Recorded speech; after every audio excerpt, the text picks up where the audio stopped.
Okay, hi everyone. I'm Chad Park, and I'm going to be the host for tonight. So I just want to welcome you. Thanks, Ryan, for warming everyone up there while we were waiting. And it's great to see people again, as we have had in some of our previous sessions, coming in from many different parts of Alberta. So thank you all for making some time. I know it's well, I'm coming in from Edmonton, Treaty 6 territory. So I'm here, it's beautiful. I think it probably is elsewhere in the province too. So all the more reason appreciate you taking some time to spend with us tonight for the next couple hours looking at truth, reconciliation, and Indigenous opportunity. I'll, as has been mentioned, I'll I'll give a little bit of background for those who are new. This is our seventh session with the Possibility Panel.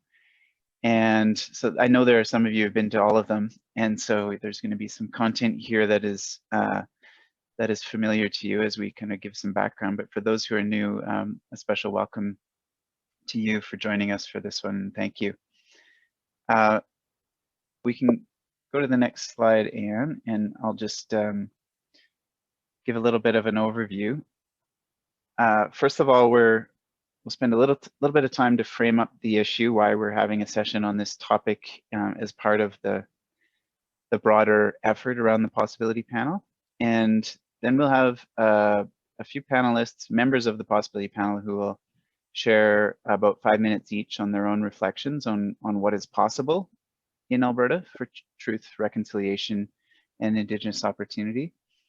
We'll have a bit of a Q&A with those panelists, and then we'll have a chance to interact with one another in smaller groups and explore all of your ideas around this topic. We'll harvest those ideas, and that's a really important part because that's where we gather the ideas, and we even get a sense of which ideas are most compelling and interesting to the participants here. And then we'll have some closing reflections, again, from a different group of Possibility Panel members. So that's the flow. It's the same flow as earlier sessions. We found it works quite well. We have a bit of a special, I guess, element of this session that will be a couple of artists, or several artists actually, who are members of the Possibility Panel, who will do some closing reflections with art as part of their closing reflections. So I'll say more about that in a few minutes, but looking forward to that toward the end as well. All right, so let's move to the next slide, and this is where I'll just give you a little bit of the technical tips, I guess. I think most people are probably familiar with Zoom at this point, so just in case you're not, you can mute and unmute and start and turn off your video down in the bottom left, and then the chat function, it looks like many people have already discovered, and that's where we're commenting, typing in your comments as we go. The other thing that we will use in a moment here actually is a function that some people are not as familiar with on Zoom, and that's annotate. So if you go to the top center of your screen, you'll see view options. You can click on that, and the option comes down to annotate. And if you choose that, then it gives you some tools to mark some things on the screen. We'll use that in just a moment. Okay, let's move to the next slide, Anne. Thank you. Yeah, so one more is just about the closed captioning. You'll see that across the bottom of your screen. If you find it distracting and want to turn it off, that is possible. You just go down to where it says live transcript and click on that, and it'll give you the option to hide subtitle. And that's how you can turn that off if it's distracting you. All right. So first thing I want to do is acknowledge the territory that we're on. And as I said earlier, I'm participating in this from Treaty 6 territory, which is traditional meeting grounds and gathering place for many different nations, the Cree, the Saulteaux, the Blackfoot, Métis, Dene, and the Nakota Sioux. And this session is, of course, on the topic of truth, reconciliation, and Indigenous opportunity. We've done some land acknowledgements at the start of all of our sessions, and I know for me, some of the sharing that has happened in those land acknowledgements has been some of the highlights, actually. Some of the highlights in the earlier sessions, and partly because it reflects something that I've learned about why we do land acknowledgements. And it's more than just to recognize the history of this place and of our relationship to the Indigenous peoples who've been here for so long. And even more than to recognize the harms that have been done to those peoples. It's also to honor the wisdom in Indigenous cultures and the opportunity we have as we look to solve and try to solve some of our big challenges as a society, the opportunity we have to learn from and draw on Indigenous knowledge and culture. And I was once participating in a session in a previous role when I was working with the Energy Futures Lab, where we were designing a session, and actually Tim Fox, who's going to be speaking later today, was one of the hosts of the session, as well as Alexia McKinnon, who's Associate Director of Indigenous Leadership at the Banff Center. And we were preparing the session, and I remember Alexia asking me, or asking our group, what is the Energy Futures Lab's relationship to the land?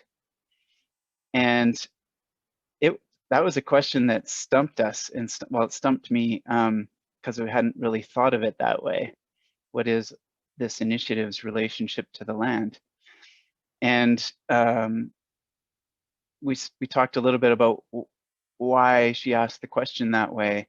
And in the course of that conversation, it helped me learn about just what it means to have a relationship with the land.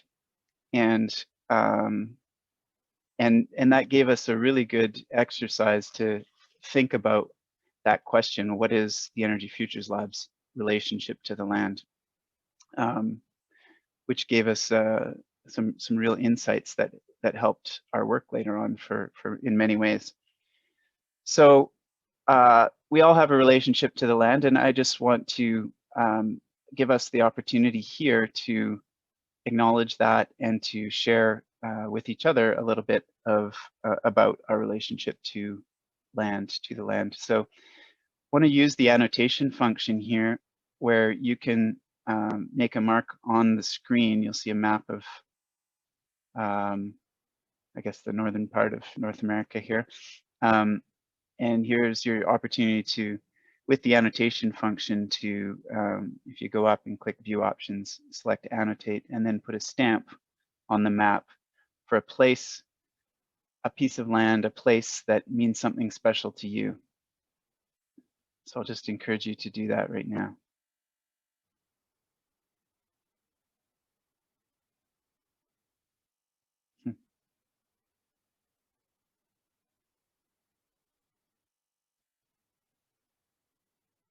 Thank you. I see lots of stars and hearts and some circles, I think those are, of the whole place, which is great.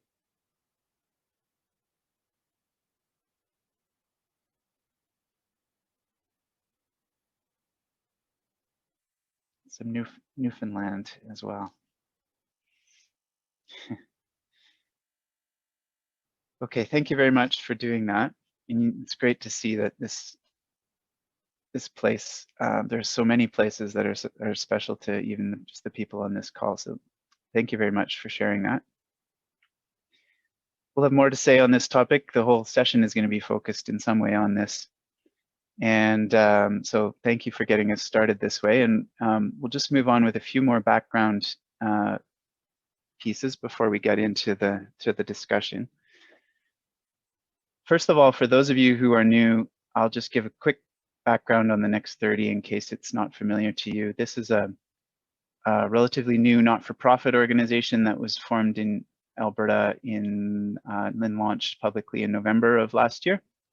And you'll see on the screen there what the intent of this group is. It's really to create a platform for sharing of ideas about the future of Alberta. It's called the Next 30 in reference to thinking about what it's going to take for Alberta to thrive over the next 30 years. And we intend to do so and to create the platforms to do so in a way that's respectful and outside of some of the constraints of partisanship. So thank you for being here. This is the intent. And we launched the Next 30 with one main project, which is this possibility panel. And as I said, this is now the 7th thematic session of the possibility panel. It's really a group of Albertans from a whole bunch, leaders in a whole bunch of different communities across the province who have come together and are listening to the dialogue here on what's possible for the future of Alberta, how we want to face the future, and trying to elevate some big ideas that we might want to pursue as a province. So, as I said, the key role of the panelists is actually to listen, and there will be several members of the possibility panel who will be listening here today. There'll also be some who are sharing some of their own ideas as well, and certainly participating in the discussion. Here's the slide with the Next 30 values. So just building a little bit on what I said earlier, but I won't read these in particular, or I won't read the whole slide, but I will just highlight the first one about respect. It talks about building bridges between different communities and perspectives, and creating a culture of respect and mutual interest. And I think that all of these are relevant for the topic today, of course, but the respect one is especially relevant. And respect is really about building a bridge and honoring what others have to offer. And in that sense, I think it's really a value that's very aligned with truth and reconciliation. You can go to the next slide, which is the Brave Space Principles, and these were introduced to us by Tim Fox. And these are really the principles that we intend to try to live up to, both as individuals and participants, and that we encourage you to as well in the course of these sessions and these conversations. I'll just go through them quickly. One, we're present in the virtual space with each other, trying not to be too distracted by other things for the time that we do have together. Second, we're open to new ideas and ways of thinking and feedback. And part of that is listening deeply and being curious, seeking new knowledge and understanding. That's a kind of a guideline for how to show up, I guess. Bringing awareness to our biases, assumptions, and judgments. It's, as I've said in the past, it's often very easy to spot what we believe to be the biases, assumptions, and judgments of other people. But it's also very important to try to bring awareness to our own such biases, assumptions, and judgments. Holding a space for trust and confidentiality, focusing on possibility, and acknowledging and appreciating each other's gifts and contributions. And all of that really helps to create a space where people can be brave and share what really is on their mind and what's in their heart. We challenge ideas, not people.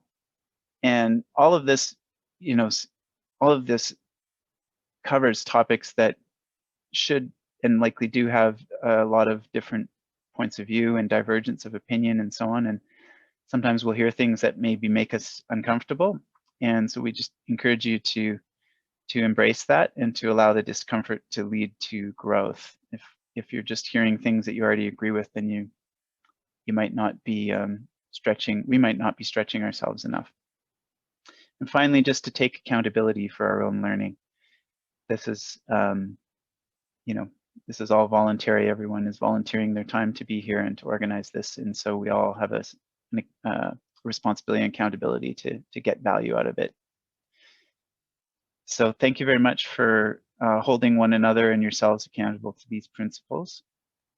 And I think there's maybe one more slide. Yeah. Slido. So this is the other tool we'll be using. You can use it by opening up, using your phone while you're in the session here. And you can go to slido.com, as it says there, and enter the code #next30. And in there, you'll see that there are going to be questions along the way that we'll use to gather your input. So here's a first test of that. Please indicate your age range if you go into slido.com, and we'll get a sense of some of the demographics in our space here today. I mentioned the phone as one option. The other option, if you don't have or want to use a phone, you could also just open a separate window in your computer and go to slido.com that way.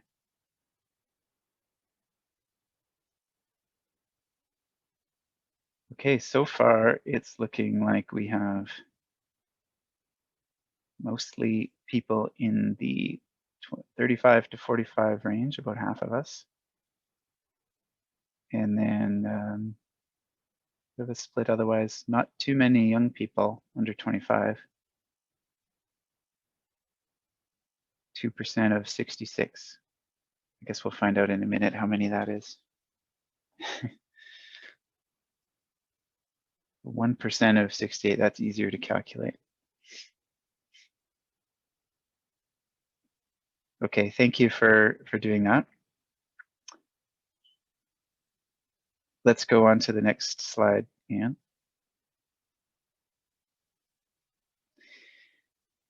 So I've alluded to it a little bit already about why we would have a session on truth, reconciliation, and Indigenous opportunity, but I'll just say a few more things. One is just that it's been now since June 2008 that was when the Truth and Reconciliation Commission was initially announced publicly. So almost 13 years ago. And December 2015 was when the TRC released its final report with the more than 90 recommendations. So more than 5 years ago since the final report. I think it's fair to say that that whole exercise marked a momentous milestone or moment, I guess, in Canadian history. And now we're creating history by how we follow up with the recommendations of the Truth and Reconciliation Commission. So I'm not going to comment right now on how we're doing on that from my perspective, but it is something to think about, is how are we doing on truth, reconciliation? And then we've added in Indigenous opportunity as well as part of this conversation.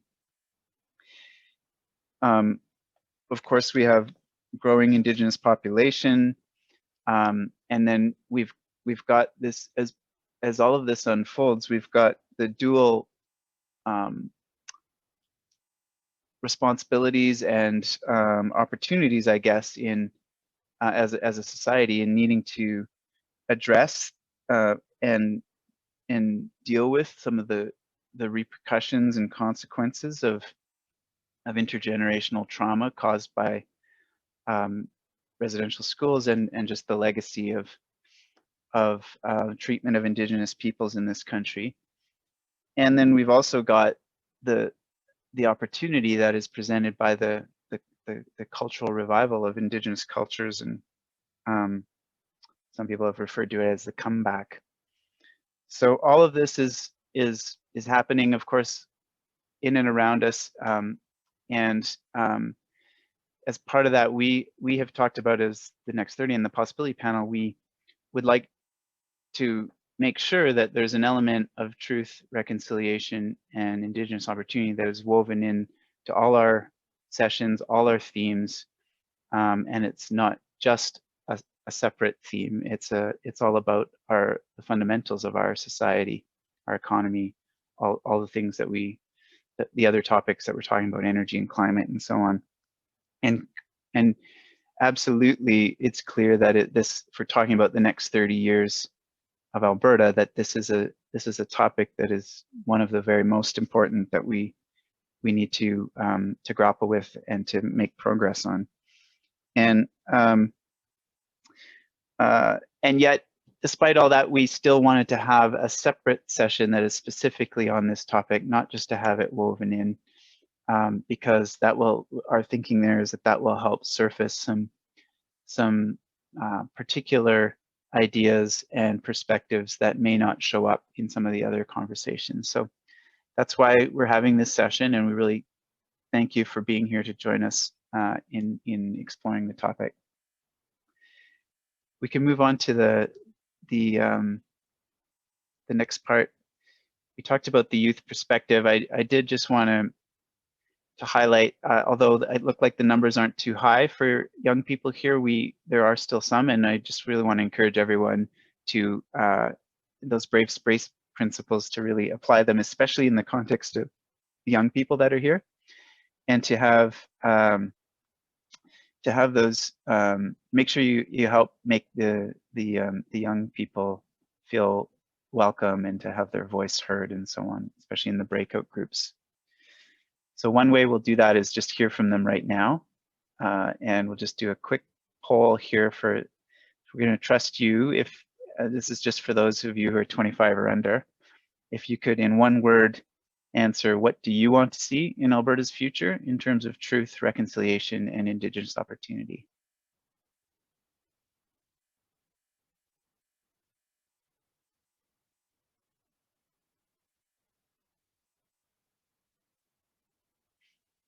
That's a nice one to start with. Humility.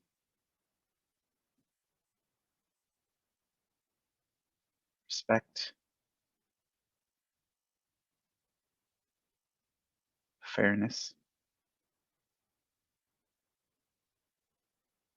Commitment. Understanding. Vulnerability.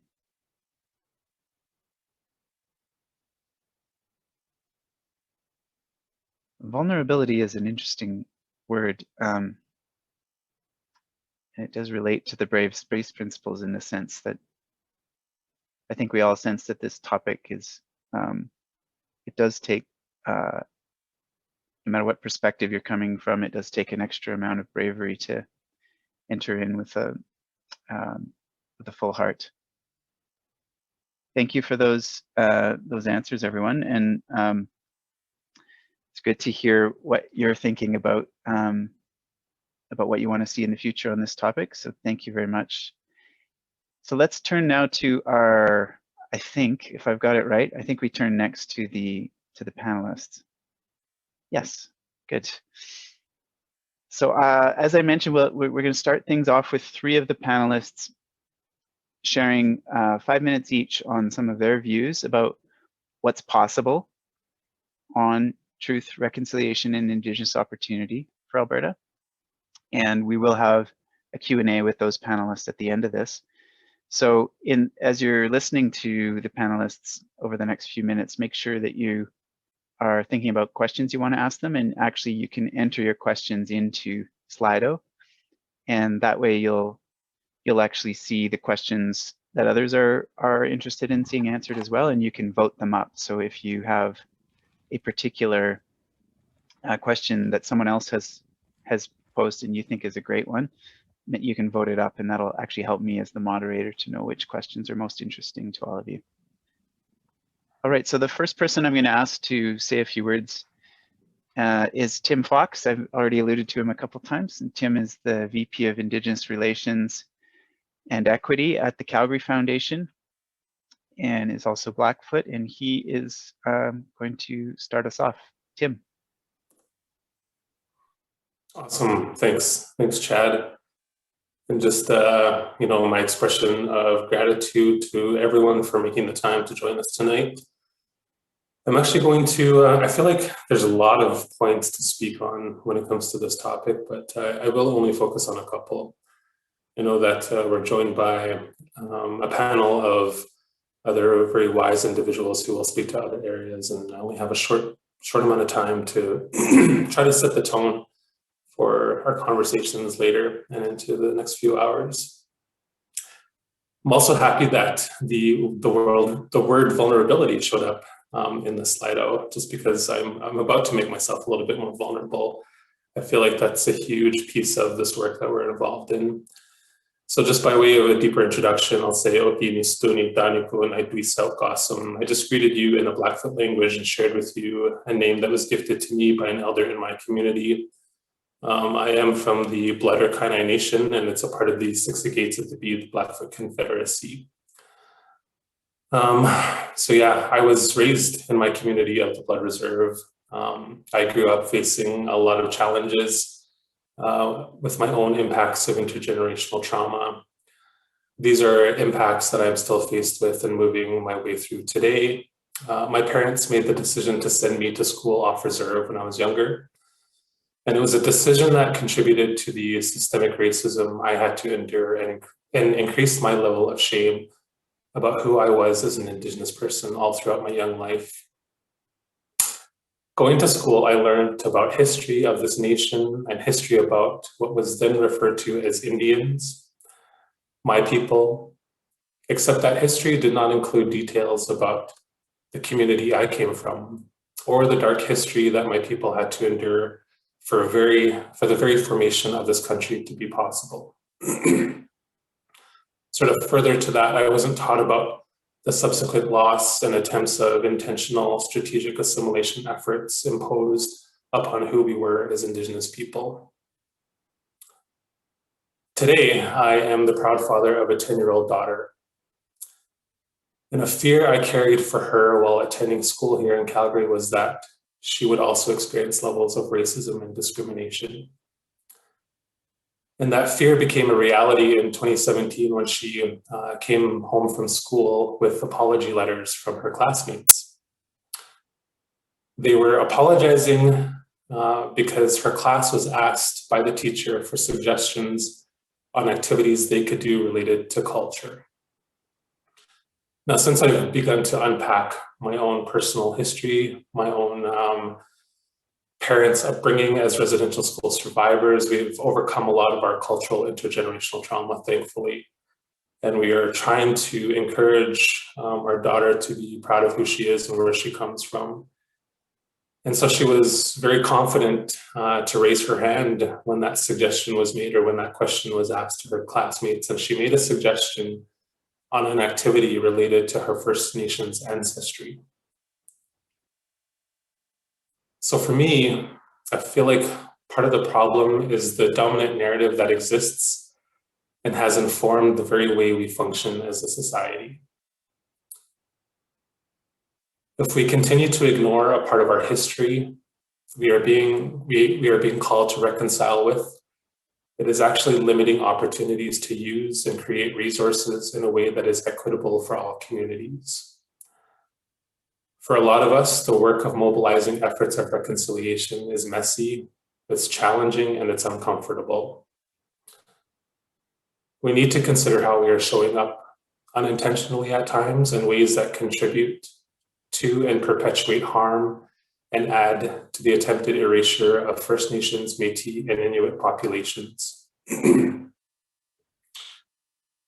I feel like if we find the courage, the will, the volition, and the understanding in amplifying historical legacies that still have damaging impacts on the relationships we hold with one another as Indigenous and non-Indigenous people, if we become honest about this truth, we're going to be in a much better position to have authentic conversations about reconciliation.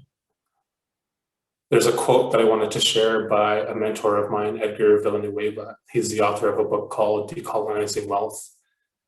And he says, how far are we willing to change so that it is not in service of our own comfort? I feel that it is possible to embrace knowledge systems that are rooted in truth and deeply missing narratives from original stewards of these lands. It's about this whole truth-telling movement that I incorporate into the work that I mobilize at the Calgary Foundation and I have in other spaces. If we reflect on the dominant narratives that are surfacing about Indigenous peoples' acts of resurgence, we know that this work is not a quick fix. It's intentional work that we have to do every single day. And we're going to make mistakes. I've made mistakes along the way in the past few years, but I've sort of come to learn how to sit in with those mistakes, sit in with that complexity.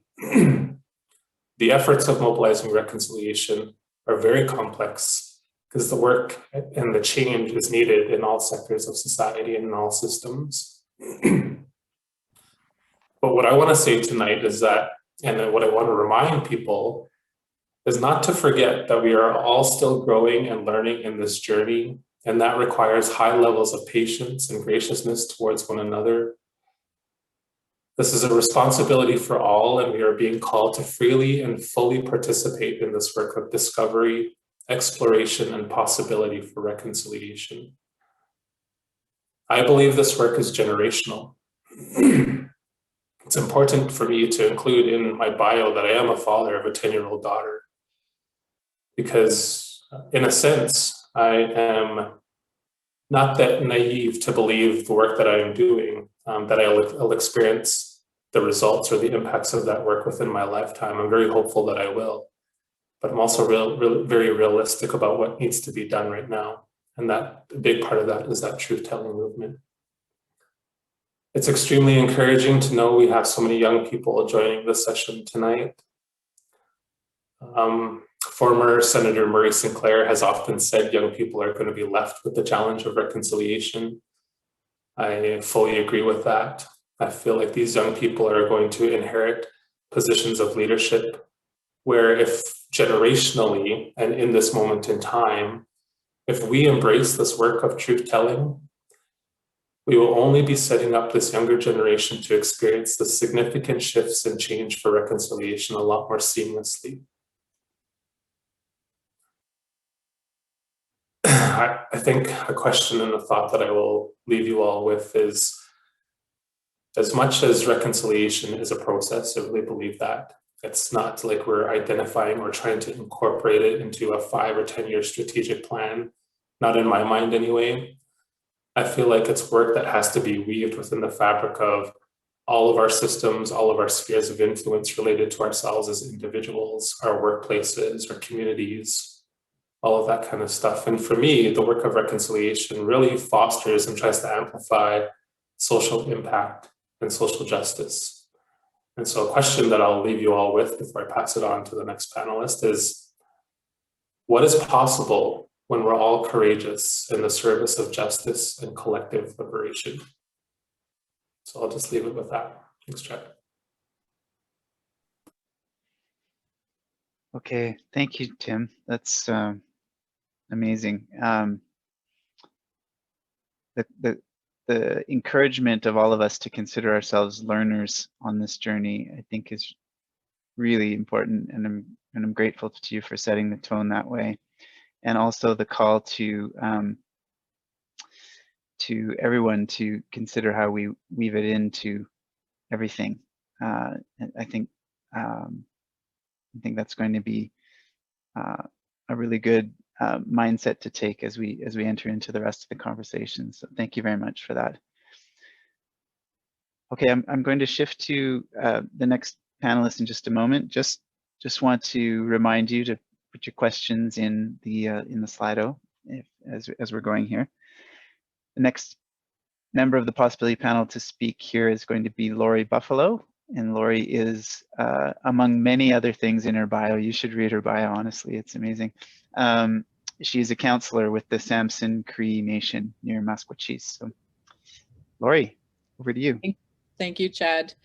Danse Tawia, Kakiao, Kitatamska Tenawao, Laurie Buffalo Nisigason, Masquachisak, Ekwa, Nipsikopak, Iwinawak.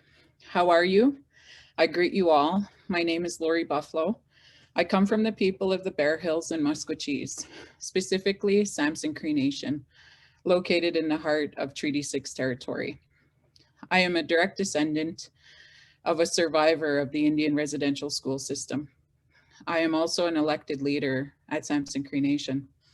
And I have spent most of my life, starting at age 4, learning about the history and the struggles of my people. And I was tasked with doing something about it. So I've spent my entire professional career working locally all the way to the international level on Indigenous rights. I don't know how to neatly package my conversation into 5 minutes here, but I'm going to do my best. And I wanted to start off by saying that the comeback is always stronger than the setback. Eliminate the polarization and the better off we'll all be. On Indigenous opportunity, we're all treaty people. We have to honor the past of how Canada came to be. This history is found in the named and numbered treaties and also in the British North America Act. Numbered treaties, they're peace and friendship treaties. Those must be the foundation, as understood by Indigenous knowledge keepers, not the written text as you can easily Google, but the Indigenous knowledge should serve as the foundation for building the relationship that never had a chance from the get-go. And in doing this, everybody will find that we have much more in common than in the perceived separation or difference. I'd like to leave a few points with you. Indigenous rights are human rights. They won't harm you as an individual. They won't harm your business, nor should Indigenous human rights be discussed as a political football. They set the minimum standard for dignity, well-being, survival, and participation. They provide the foundation for a new pathway of prosperity in governance, legal or juridical systems, educational, social, environmental, and land, and also in commerce. The truth. In 1876, Treaty Number 6, 1876 was being negotiated. At the same time, in back rooms, the Indian Act of 1876 was being negotiated. The difference was peace and friendship treaty, to mutually coexist, or to kill the Indian and the child. We cannot have peace, fairness, equity, recognition, justice, or true opportunity without first acknowledging the truth of the not so distant past. 1876, there was policies made to subjugate us. And in 1960, Indigenous peoples finally had the right to be recognized as human beings. We were granted the right to vote. Prior to that, we weren't even allowed to have legal representation.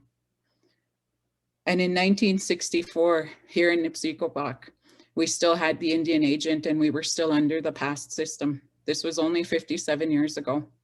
My mother was just a little girl. In the beginning, with the Indian residential school system, we had one of the biggest Indian residential school systems right here in Musquecheese, the Ermineskin Indian Residential School. And that operated as a residential school until 1973. At that time, it flipped to a day school. So the children came to school during the day and went home at night, and they still faced the same atrocities. That school closed in the 1990s, so a mere 30 years ago. Today, we still live under the policies that limit our ability to truly exercise our inherent right to self-determination. These policies are based in the doctrine of discovery and terra nullius. The doctrine of discovery made an assumption that the land was inhabited. Terra nullius made the assumption that we weren't civilized, that we didn't have our own systems, our own ways of being. Reconciliation. It's not about shame. It's about truth-telling between Indigenous peoples, between Indigenous peoples and non-Indigenous peoples. It's about the importance of positively oriented action that is based on the recognition of truth. Nochawis Willie, he was a commissioner for the TRC. He termed it reconciliation. Within the TRC calls to action, you can get these little books. They state that the TRC calls to action for all Canadians from all walks of life. Reconciliation offers a new way of living together. As Indigenous peoples, we don't seek retaliation. It's not in our blood. We seek justice, recognition, and respect. But how? Based on my journey, Based on my experiences, I say start with self. Seek to understand, not to qualify the lived experience of Indigenous peoples. Challenge the biases that you may hold as an individual. We cannot live in a world, we cannot give to the world what we do not give to ourselves, namely truth.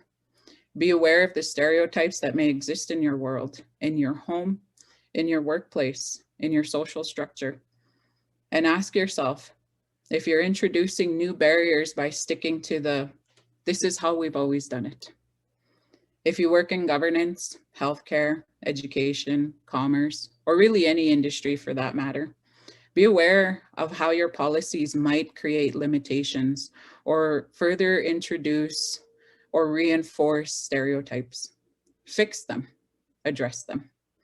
So how do we begin to fix this? You cannot walk 10 miles straight into a forest and expect to come out in 2. We are in the process of dismantling over 500 years worth of subjugation, marginalization, discrimination. Well, to be exact, 529 years worth. Some of our biggest problems actually aren't problems. They're opportunities for innovation. So we do this by utilizing the partnership of the treaties. We utilize this partnership through the recognition and implementation of the UN Declaration on the Rights of Indigenous Peoples. Through that, we uphold the TRC calls to action. These 3 items, at a minimum, all 3 together will provide the proper and adequate framework for not only relationship building, but it will serve as the foundation for respectful partnership and that pathway needed to achieve reconciliation. Each of these, the UN Declaration, the treaties, the TRC calls to action, can be used in every facet of everyday life, in justice and business, education, healthcare, you name it. And if that's too overwhelming of a start simply. Reach out, visit a neighboring Indigenous nation, befriend an Indigenous professional or somebody that you come across. After all, within Alberta, we have 48 First Nations, and many people actually don't even realize that there's a neighboring Indigenous community right next door. Another thing, find and support an Indigenous business. There are so many to choose from. We're in every industry that you can think of. Find, watch, view, or listen to the artwork of truly authentic Indigenous artists. Here are a few: Stephanie Harp, Chef Shane Chartrand, Georgina Lightning, Delilah Ma, Bert Crowfoot, Red X Talks by Cowboy Smith X, and author Elaine Alec, who all speak to reconciliation and Indigenous sovereignty. Visit an Indigenous museum. Learn about our history from our Indigenous curators. There's many of them to choose from. Siksika has an interpretive center. It's a beautiful building. Sutena has a cultural museum. And Samson Cree Nation, we have our very own museum right on the main highway. So don't be afraid to ask. It's in our blood memory. It's in our DNA to help others. Wichi is to help him or her. The solution can be found in the starting point, in the simple notion of Wako-Towin. It's the law that we are all related. We live here. It is up to us to restore what is missing. And when good things happen for Indigenous peoples, everyone wins. Hi, hi. Thank you, Laurie.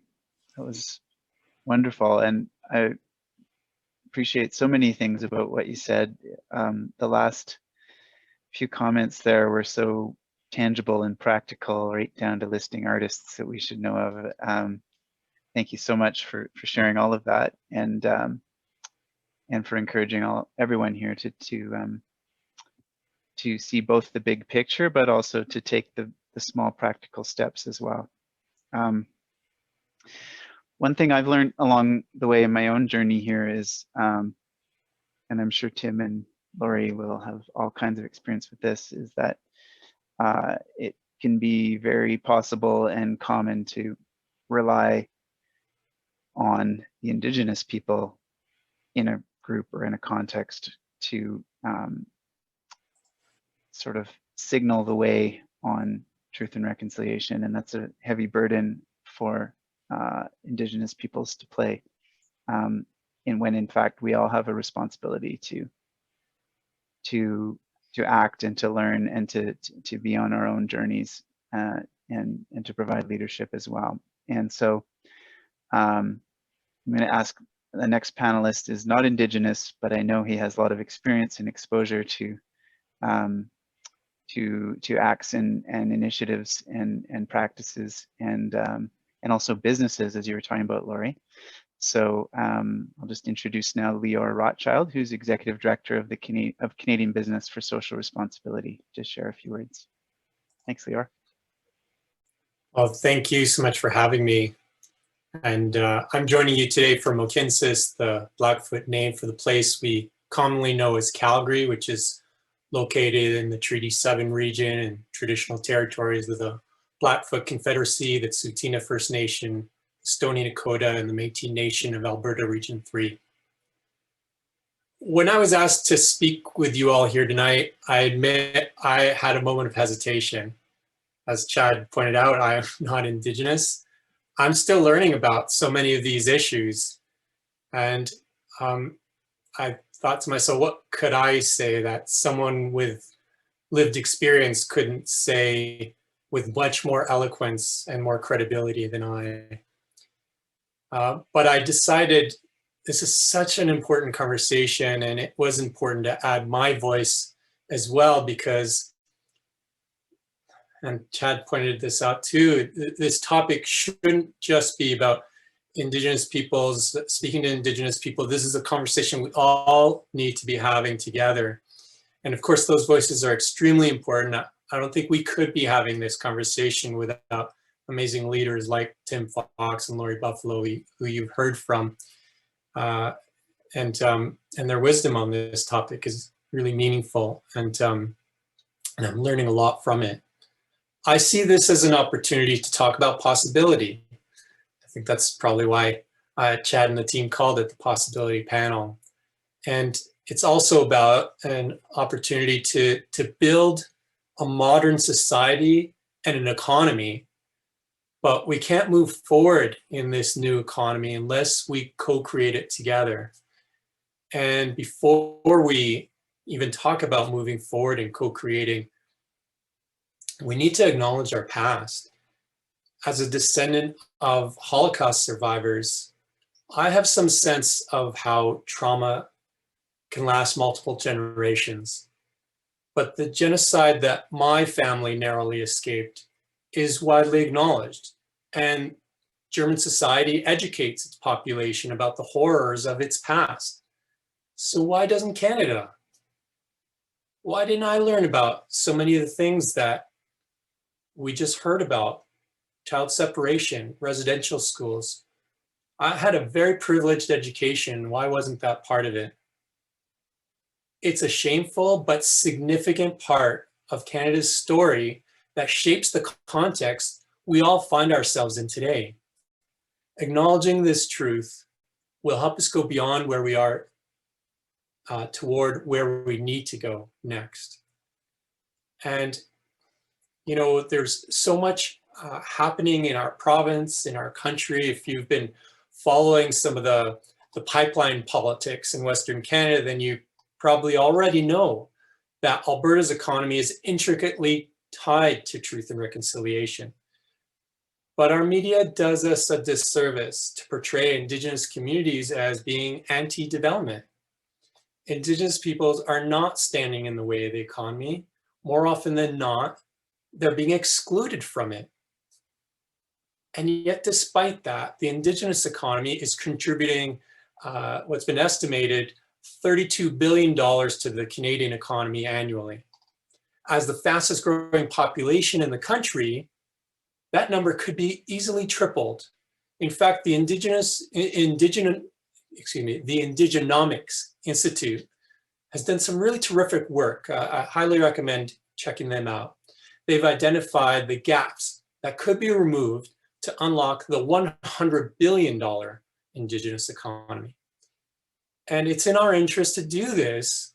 Doing that would help to unlock economic growth for Alberta and the Canadian economy as a whole.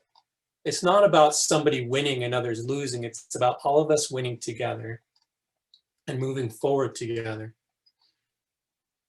There are some really interesting examples that are coming out of the business sector, and I am in a position where I get to work with companies across the country on a lot of sustainability issues. And I'll just highlight a couple of really quick examples that are pretty close to home here in Alberta. Many of you would be familiar with Cenovus Energy and how they're investing tens of millions of dollars into affordable housing in Indigenous communities.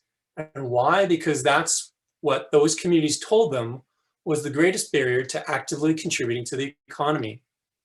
And Enbridge, another company that's well known, after learning some really hard lessons about the wrong way to secure local support, they've set some really bold diversity and inclusion targets across their workforce, senior leadership, their board, and their supply chains. Achieving these targets for Enbridge is tied to executive compensation. People lose money if these targets are not met. We need hundreds, scratch that, we need thousands more examples like this. These examples are not just the right thing to do. If you ask these leaders of these companies, what's driving these decisions ultimately, they'll tell you that it's the key to attracting global investment into their business. Some of you may already be following how capital markets are rapidly changing, and issues like climate risk and inequality now show up as material for investors as revenue projections and cost and basic cost management. So a lot of this is being driven by large institutional investors. Some of you will be familiar with the largest hedge fund manager in the world, BlackRock, and their CEO, Larry Fink, who's been increasingly harsh in his annual open letters to Fortune 500 CEOs who wish to access the company's $9 trillion of investments. And in his letters, he writes that if your company can't demonstrate how you are innovating to achieve the net zero emissions challenge, as well as making society better, not through donations, but through your core business, then we have the option of moving our money to examples that are doing that are making the world better, that are making communities better, and listening to those communities. In response to this, companies are rethinking their business models. People are indigenizing their supply chains. The Canadian Council for Aboriginal Business is certifying when an organization is achieving progress year over year. There's a certification that companies can get that, yes, we are creating more opportunities through our supply chain for Indigenous businesses. This is really positive. And a lot of companies are now sort of reaching this place where they're saying, okay, yes, we also want to participate. We want to unlock those trillions of dollars in investment. We want to be part of the reconciliation. I was reminded, though, just this week by my good friend Annie, who said that reconciliation isn't the end point. It's a roadmap to move us forward. And she reminded me that starting with the how do we do it? Let's just get on with it. Of course, but that's kind of an exercise in maneuvering through a really, really complex journey.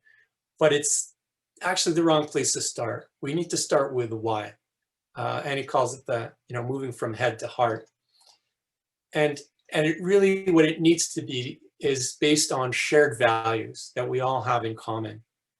And so when I think about the why, for me at least, I think about, well, we are all treaty people. So we are in this together, rebuilding our economy and our province and our country beyond this pandemic where we currently find ourselves.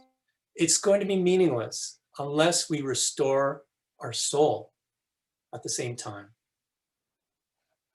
On that note, I'll pass it back to you, Chad. Okay, thanks very much, Lior. That's fantastic to get a different perspective on the same issues, and your point about the shared values. I think it comes through actually really clearly in how you spoke there. So thank you very much for that. I'm going to move us right into the Q&A because we've got questions and people are keen to engage a little bit. So right off the top, you just mentioned we're all treaty people, Lior, and others have spoke about it as well. So the top ranked question is about that. What is the best way to explain we are all treaty people to our friends and family?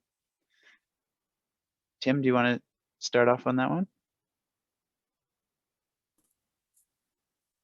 Sure. I think there's a common theme that emerged from the words of Laurie and the words of Lior. And that common theme is about trying to find ways to really embrace this narrative that we have all been sort of cheated out of, this missing historical legacy, the formation of treaties. I think there's a common belief across the country that Indigenous people ceded and surrendered our territories. And that wasn't necessarily the case. I feel like since time immemorial and since contact happened, we've always carried this value of kinship for community. And so when we walked into those treaty agreements, we were of the understanding that we were signing agreements to share the land and share the resources. The language of cede and surrender was deceptively not communicated with us at the time of signing of those treaties, or it was added in later. And so those treaty documents still govern our relationship between First Nations, status reserve communities, and non-Indigenous communities. A treaty is an agreement between two groups of people. So when we say that we are all treaty people, you have responsibilities to that treaty signed document, depending on the region that you live in, that still governs the relationship that First Nations people have with the Crown and in those areas. And so this theme, what we're talking about when we say truth telling, we're telling you all, you have to take a deep dive into the formation of those treaties, what those treaties mean, what they represent, and how you are impacted and how you're benefiting from those treaties. What is your responsibility? Again, I guess in short, I'll just wrap up with treaties are an agreement between two groups of people, so that just as status people like Laurie and myself, we are not the only treaty people on this call tonight. Thanks, Tim. I see others in the chat box are weighing in with some responses to this question too, so make sure to check those out. Laurie, did you want to say anything on this question? Sure. Thank you, Chad. Thank you, Tim, for that opening. I just want to add on to Tim's opening is that treaty is actually between two sovereign nations. Our inherent rights as Indigenous people actually provided for our ability to not only enter into treaty, but to ensure that we were aware of our responsibilities to the settlers and to ensure that they survived and they lived a good life. So it's actually a reciprocal relationship. And since 1876, that relationship has not been reciprocal. That's just the truth.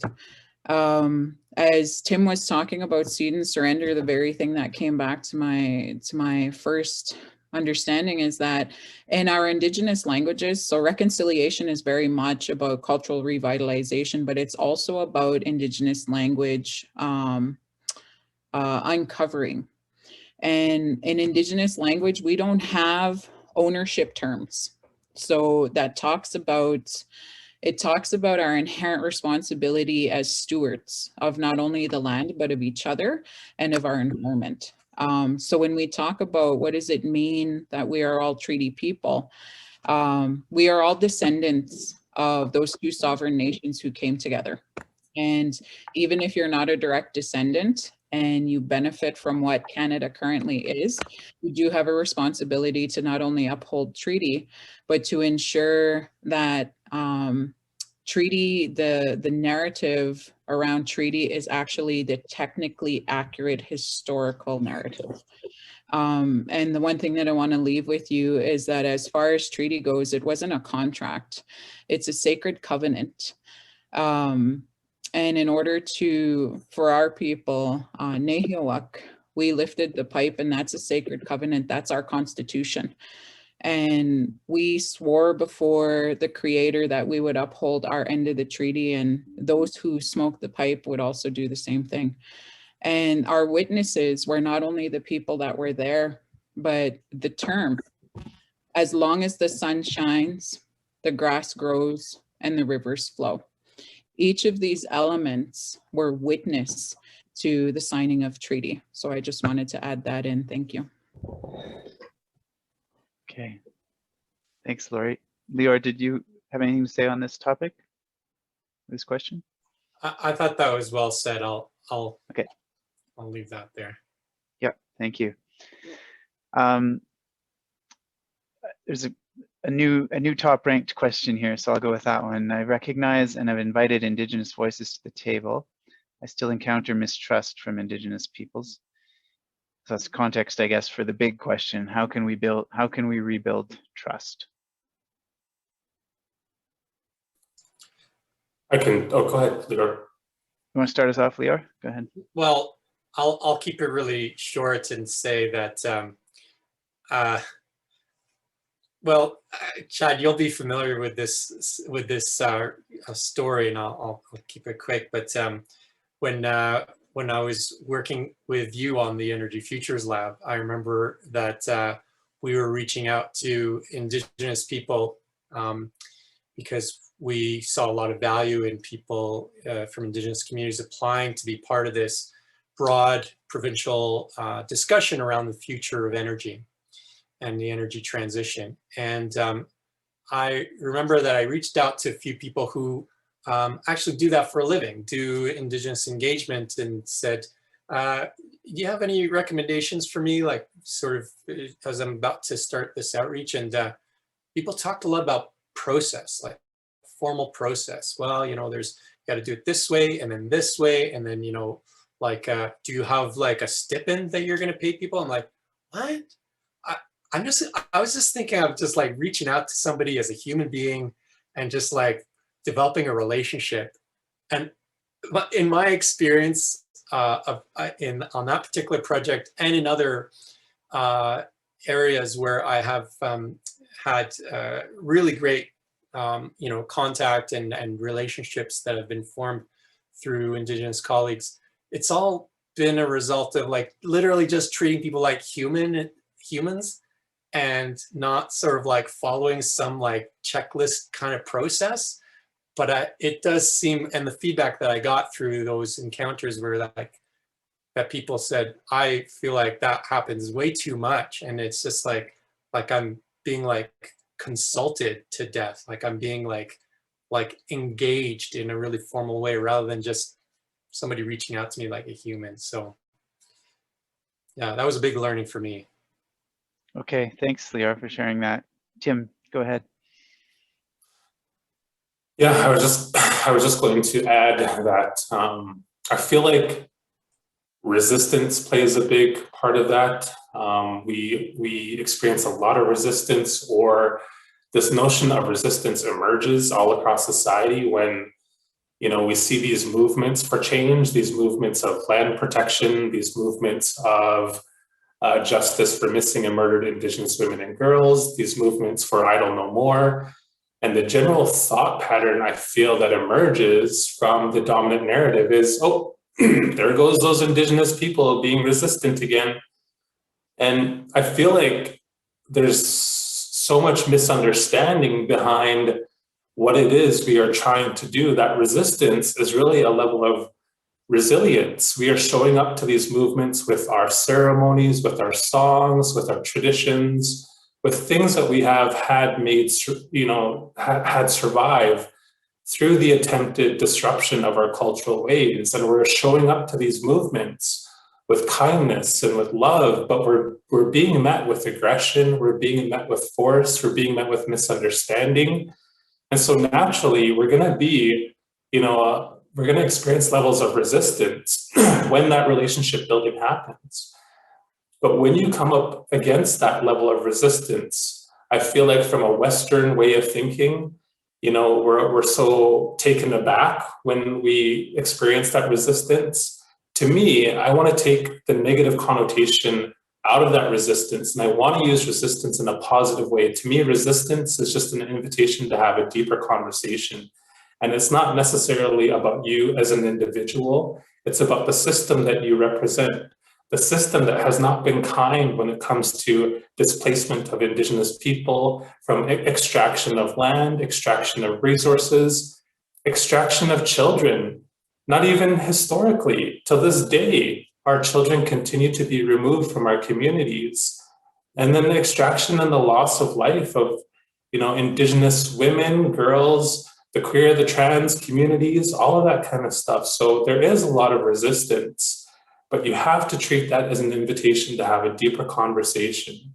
And you have to really understand and recognize what's going on in the contemporary situation.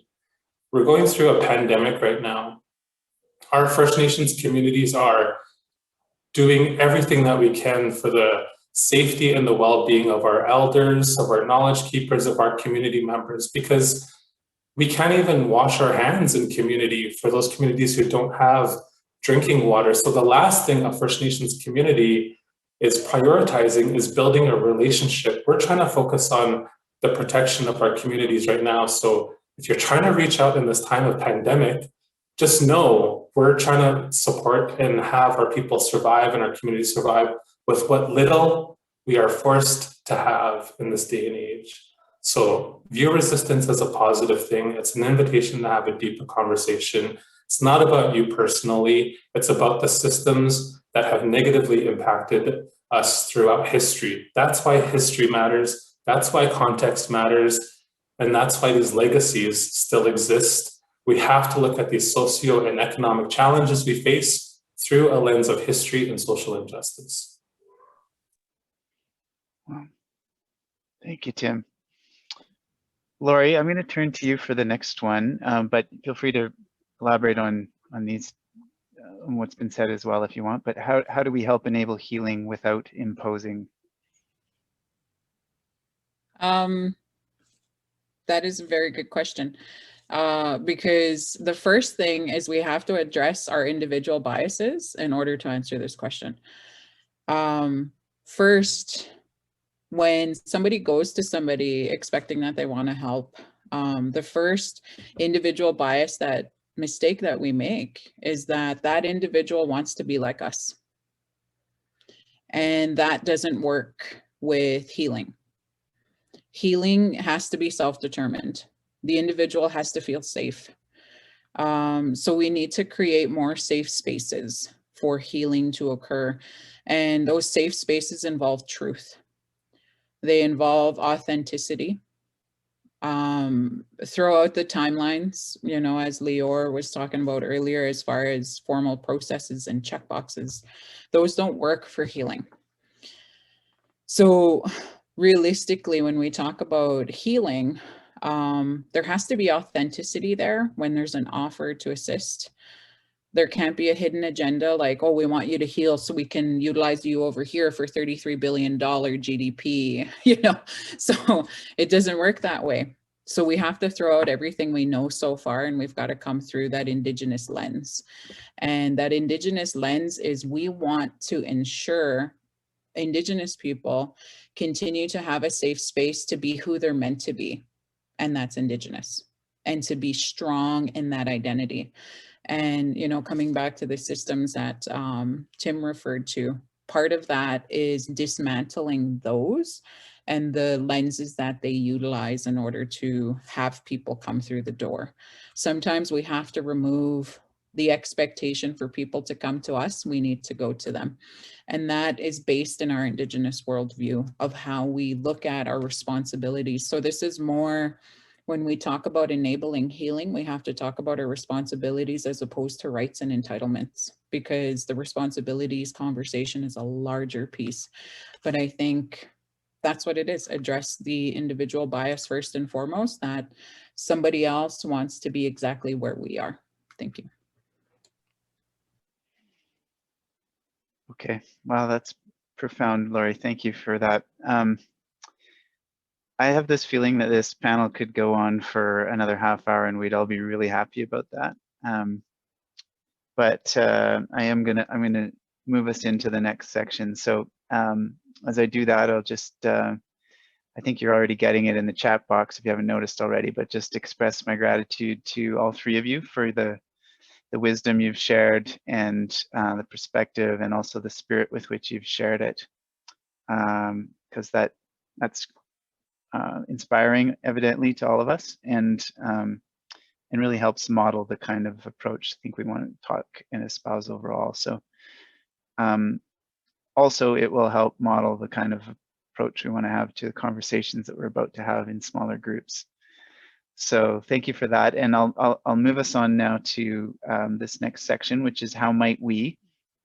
And so this is where we want to hear from you about your ideas for how we might advance in the path of truth and reconciliation and Indigenous opportunity in Alberta. The way we're going to do that is, as I said, get you talking to one another, and I think there's a slide next that'll just go through how that will look, if I'm right. Yep. Oh, thank you. There's a reminder here of getting into this conversation. So the breakout conversations have tended to be people's favorite parts of these sessions as we've received feedback. And part of that is because you're talking to people that you certainly wouldn't normally talk to, and maybe a whole group of strangers. So as you do that, I just encourage you to try to enter into conversation with an intention to make it co-creative or to be, curious about the other perspectives in the group. So that's the top two boxes in this little diagram where we're seeking generative dialogue. We're connecting our own ideas to others, as opposed to talking nice, really polite, but not really, but just scraping the surface, or talking tough where you're just debating and trying to make sure everyone else hears your view. So that's just a little encouragement to try to pursue a generative dialogue as you move into this part of the agenda. And of course, we are going to come back together at the end to harvest the ideas, and that's actually in some ways the most important part, because that will help us kind of direct and some ideas to elevate for the synthesis and the output of this. So in a moment you'll get sent off into small breakout groups, and as you do that, here's the flow. It might end up being a couple fewer minutes than this for each little part, because we're a little behind on our plan agenda here. But first, just go around and introduce yourselves. Who are you? Where you're from? Maybe share an insight, something that struck you from the panel, and then if you can share a personal story. Why does this topic matter to you? What's your experience been with it? And then finally, a group discussion where you're surfacing some compelling ideas for how Alberta could move forward on this. And when we come back together, we'll share some of those ideas with one another. So I think that's it. Thank you very much, and off you go. Thanks to everyone. It looks like most people are back from the breakout groups now. So it sounds like from a few of you that it was an interesting and useful dialogue, and I apologize that it probably felt like it was too short. But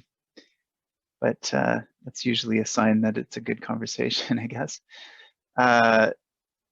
So what we want to do now is just harvest some of the ideas that you have been sharing with each other, or ideas that you've got in your mind as a result of everything that you've heard and spoken about tonight. So we won't look to anyone to report back on the discussion of your group, but what we will ask you to do now is to reflect on, for yourself as an individual, on an idea. And I'll show you now how we're going to do that. Again, we're going to use Slido. So what we'd like you to do in just a moment, not just yet, but in just a moment, is to type into Slido one idea So the question is, what one idea do you find most compelling in order to walk the path of genuine reconciliation in Alberta?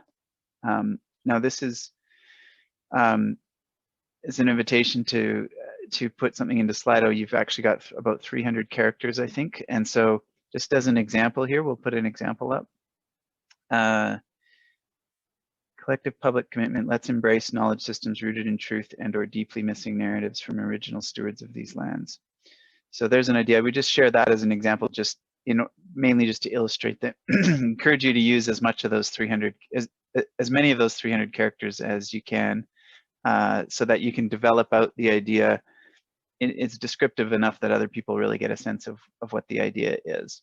Obviously, it's not a lot of room, but hopefully more than a word or two as well, because what Slido allows all of us to do is to vote up the ideas, just like we did with the questions earlier, to vote up the ideas we find most compelling, and that's useful for us when we're trying to produce a synthesis. It'll help us get a sense of which ideas this group finds most interesting and compelling.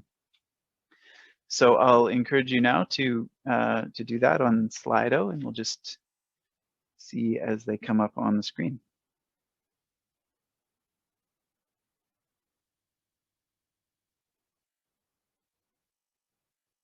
Address the calls to action. And that's referring to the TRC recommendations right here.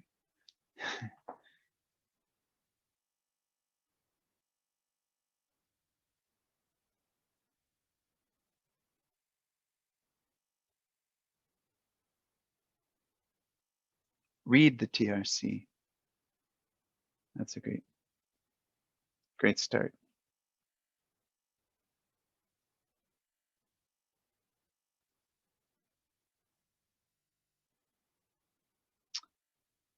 Okay, I see the ideas are starting to come in now.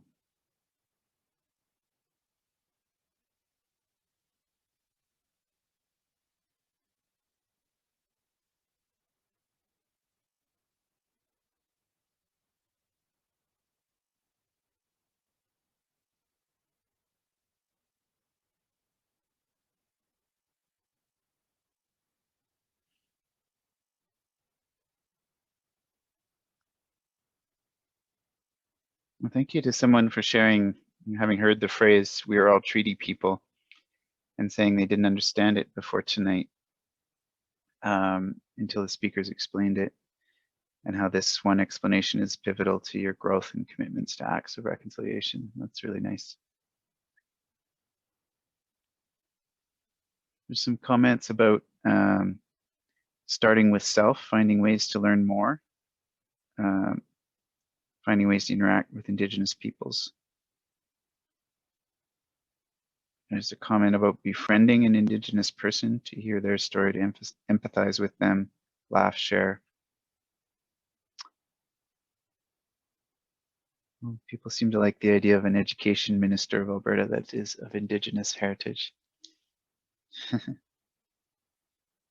Thanks. A fair bit in here about education. And it's expressed in a few different ways, either in the education system or just in individual acts of education, like choosing a book and leading a book club. Get clean drinking water into every reserve in Canada. Start a conversation at your table tomorrow. Start the conversation and share your truth from an Indigenous perspective or from a non-Indigenous seeking to understand. It's a recommendation for a book, 21 Things You May Not Know About the Indian Act by Bob Joseph. Okay. Great, thank you for putting those in, and I'll just encourage you to keep voting them up or putting other ideas in for the last 15 minutes here as we close out. But it, like I said earlier, it definitely helps us with the synthesis of these sessions to get a sense of which of the ideas here you find most interesting. So I will encourage you again to indicate that with your votes here in Slido. But for now, we can move to the closing reflections. And I mentioned earlier that the possibility panelists are tasked primarily with the responsibility of listening. And so there's a different set of panelists tonight who we've asked to say a couple of words. 2 minutes each is the direction they've been given. Let's see if they can stick to that. If they do, then we'll finish on time. 2 minutes each to share some of what they heard and their own closing reflections. So the first person I'm going to ask is Todd Hirsch. I don't know if you knew that I was going to ask you first, but I'll ask you to go first. This is Todd Hirsch, the Chief Economist with ATB Financial. Go ahead, Todd. Thank you, Chad. First of all, I have to say how honored and humbled I am. I'm going to get a bit emotional all of a sudden. How humbled and honored I am to be able to give a couple of words. I know webinars like this, I don't know how many I'm part of that are just full of middle-aged white guys like me talking, and it's refreshing to be part of one that isn't just all middle-aged white guys. So thank you. I'll be very brief. 2 thoughts. I think we should take some time to celebrate what we're doing here tonight and what's happening in our province. We have a long way to go, but these conversations are happening all the time. They're happening at ATB Financial. They're happening on the boards of the arts and culture groups that I sit on. And they're happening with, these conversations are happening with humility. So I think we need to stop and celebrate that, but we do have a long way to go. The responsibility for reconciliation. I know Laurie said some beautiful words about all treaty people have a responsibility in this, but I'm going to give my thoughts about the responsibility of settlers and colonizers and the descendants thereof, like me. So if you're not of that descent, my comments are directed towards the settlers and colonizers. Our responsibility is because we sit at a table of privilege that has been set for us by our ancestors. That is why we have the responsibility. We have a responsibility not just to make room at our table, but maybe to disassemble our table and build a new table of inclusiveness, a table that includes everyone, including Indigenous peoples. Very briefly, 3 easy things that we can do. Admit that you're racist. I had to do that. Not that I'm hateful or violent, but admitting I'm racist because I was steeped in a racist culture. And understanding that and admitting that is the first step. It doesn't mean self-loathing. It doesn't mean I'm a terrible person, but admitting that our culture that we have been steeped in is racist is the first thing we have to do. Second, take the Indigenous Canada online course from Alberta. I think somebody else mentioned it. It is fantastic. I learned all kinds of things that I just dropped my jaw in realizing that. And the third, something I've also done, is get to know Indigenous people. Have them into your home, visit their home, go to the museums. I think that is a great way, a great first step in starting the healing process. I think my 2 minutes are over. Chad, back to you. Thanks, Todd. That's wonderful. Very well said, and great point about celebrating as well. Okay, I'm going to invite next Marcella Mandeville. Marcella is the CEO of Alberta Women's Entrepreneurs. Marcella? Yes, thank you. Yeah, absolutely. What a powerful evening. This time has just flown by. I wasn't sure how to follow the words of Tim and Laurie and Lior earlier. I took pages of notes. But one thing, the theme of embracing the knowledge that's out there, the history and the truth, and it's going to be uncomfortable to talk about the truth and learn the truth. And I've had my own journey through this, being, my father is Indigenous, my mother is Mexican, and growing up in a fairly racist environment was a very interesting, challenging journey. And in my childhood, I didn't realize all of the wonderful things I could have been learning from my grandparents and from my family, because it was shameful. And so I think that this is incredible to hear amazing experiences from Laurie and from Tim, and such wisdom. And you know, it's fantastic to have conversation around our own experiences and what the truth is, because there is bias. And as Todd mentioned, he said, you know, racism, there is also bias. And so I think to acknowledge that, to become educated, to learn, to do this together, and to grow. I really appreciated what Tim said around patience and grace as we learn and grow through this together. We're going to stumble. We're going to say things we probably shouldn't.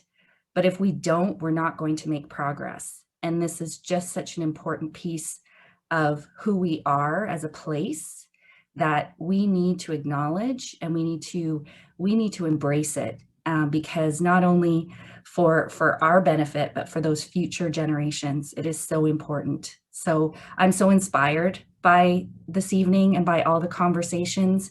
And I just really hope that these conversations and this action and progress continues, because we need it, and now is the time to do it.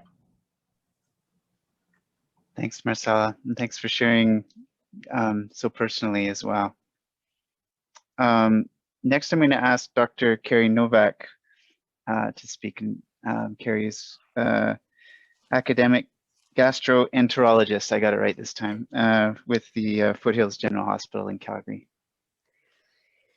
So wonderful summaries, and just really amazing comments from the small groups, and such moving words from all of the panelist speakers. And I'll be very brief because I think so much has been said. I furiously took notes too, and can't do justice to all of the amazing things that have been said. But trying to understand what does reconciliation mean? And there's a number of different definitions, but really it means authentically coming together. And I think when I think about that, I think about my own personal responsibility and how I, as Tim Fox said, how I show up. And I think one thing that I will leave tonight with is my responsibility to show up with openness and vulnerability and reflect on my biases, because we all have them. We all have a lens. So when I work in the health system and I see, you know, the vulnerability and the impacts on the socioeconomic disparity, and in an earlier panel discussion, you know, Tim made the very wise comment of not referencing disparities and not thinking that way. So I have to reflect on that and take away how my lens is affected by my work and the system in which I am a part of, and the imposition of that system that I'm a part of, just as a small reflection of the bias that I can come with, and the comfort that I have to feel with some of the shame that I feel being part of that. I think we need to own that as individuals, and we can only ourselves act within the complex systems that we work in. So I'm humbled and honored to even have just a couple of words, and really just feel gratitude for what I've learned from Tim and Laurie and the other speakers. So I leave you, my perspective is what we can do as individuals as we show up. So thank you so much. Okay, thank you, Kerry. And I've seen a couple of references to artists. Laurie mentioned some Indigenous artists she recommended that we have some exposure to and learn about. We've also got some artists here with us. And in fact, two of them have been making art over the course of the last 2 hours, drawing what they're hearing from the session. So I'm actually going to go now to Rich and Jessica Theroux, who are co-founders of the Rumble House Art Society. They're also teachers. They're husband and wife, and they've been co-creating, speaking of co-creating, they've been co-creating some art for us tonight. Do you want to say a few words, Jessica and Rich, about what you've done here? Well, first of all, we were really nervous about doing it. For me, it's very difficult to try and speak on behalf of anybody. And I agree. Actually, I think, Chad, when we first spoke, I recommended either Chris Lightning or Caleb. And so it was scary and an honor to be in this position of a listener. I had to take it from a position of myself, and then I jotted down things that struck me and how they would pass through the space and the different things that hit my ear. And I was cautious to try and grab as much of the beauty as the hard parts. There was words I didn't want to write down. They were painful to write. And there's words that were beautiful. Even just maybe even sketching the speakers, I felt nervous about, but I wanted to identify where the sounds were coming from and what they were becoming, and then how they landed in me. When Tim mentioned his daughter, who's 10, he said father, and it hit me really hard because my son's 8, and I guess that's why I'm here. And when Laurie mentioned mothers, again, hit me very hard. And I'd like to hope that we can all find a better Canada to live in. And, you know, this really struck me, because when I look at it in terms of the world and the UN, I really feel like in Canada, we have this barrier that we don't want to see past, but the rest of the world can see us, and we should be ashamed of ourselves.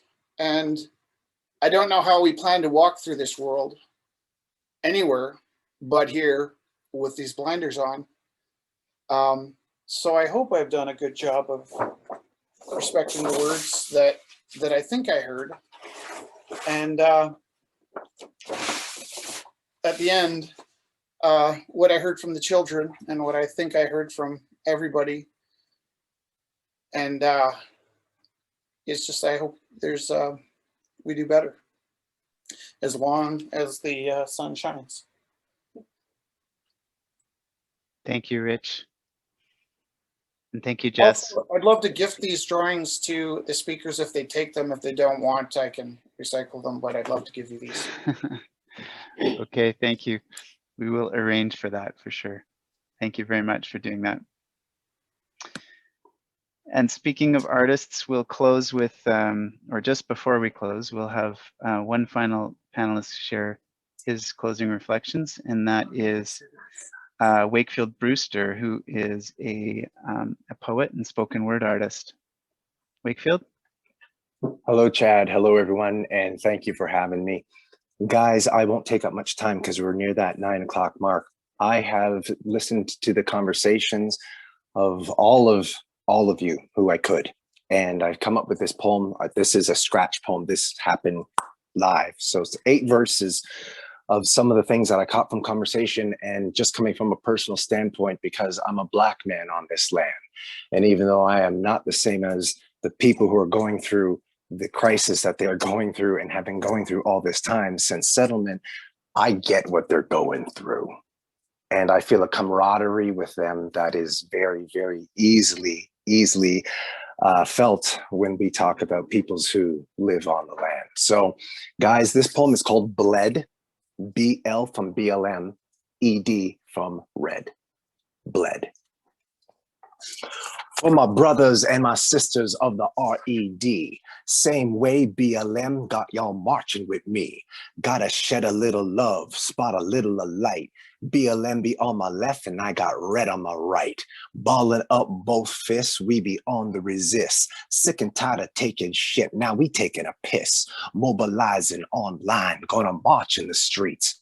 We get met with opposition, clock us taking the beats. It's the same old story that you tired of hearing. It's the same old glory that we tired of fearing. So we challenge those who never live with something to lose. If you're gonna walk a mile with us, then take off your shoes. Predictably, some people want to play the blame game, privatizing privilege, perpetuating poor.